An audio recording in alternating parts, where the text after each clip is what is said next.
mind putting the hatchet down? I was raised to believe in grace.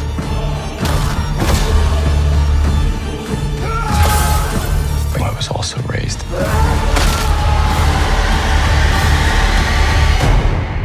to believe in retribution.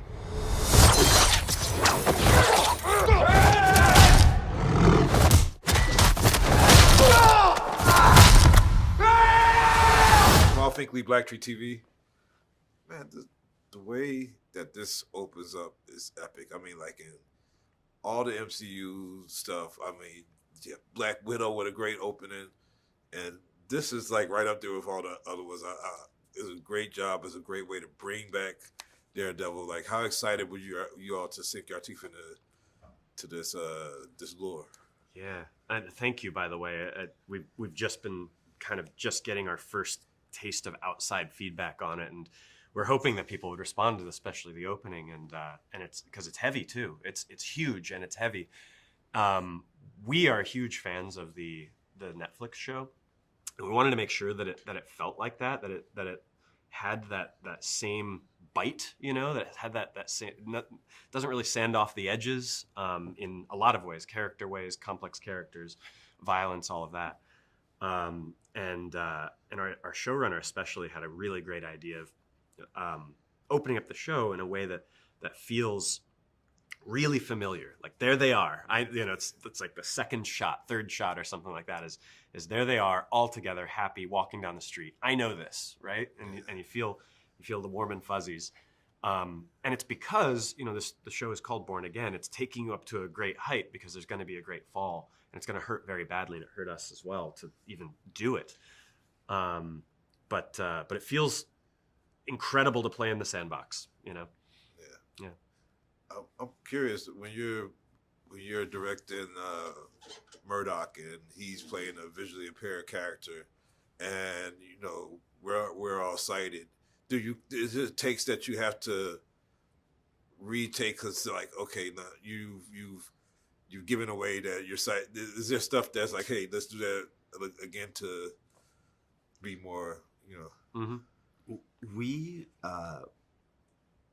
We're the receiver of so many gifts from that prior Netflix show, and one of many of those is Charlie Cox, obviously, who knows this stuff so, like, he's an encyclopedia. He has all this stuff figured out, and him and Vincent and everyone else, anytime it came to anything like this that was so specific to their character, they were not just polite to share, not only humble about it, but eager to do so.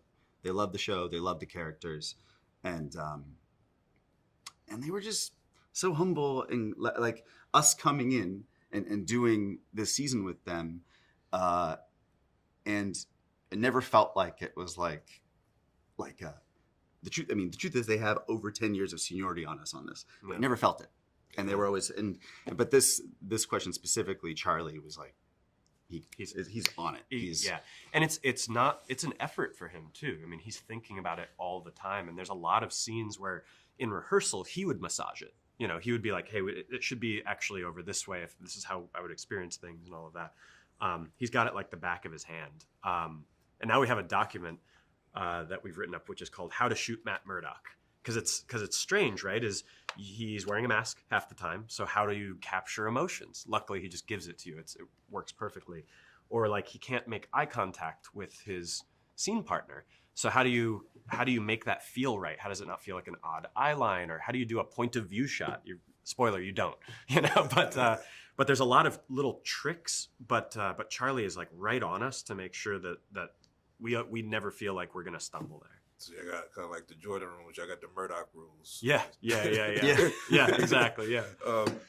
Last question. Like, I'm curious because like Marvel does such a good job of integrating its plus series into theatrical. How much clued in do you have to be into where the world is going when you're creating this stuff? Because I know the way that Falcon and the Winter Soldier bled into Brave New World. Like, like how much information do you got that all the rest of the public don't have? That You'd be shocked at what we don't know. They're so good that it all works out and we get very little exposure to it. Yeah. Yeah, and they are every executive producer we've worked with via them has been a brilliant filmmaker who remain friends with to this day, and that's really impressive. Yeah. Well, great job. I mean, this is. I'm secretly pulling for. I want to see Luke Cage come back also. Us too, man. But this was amazing. Like my jaw dropped, and I was bought in from the first scene. So keep it up. Great job. Congratulations.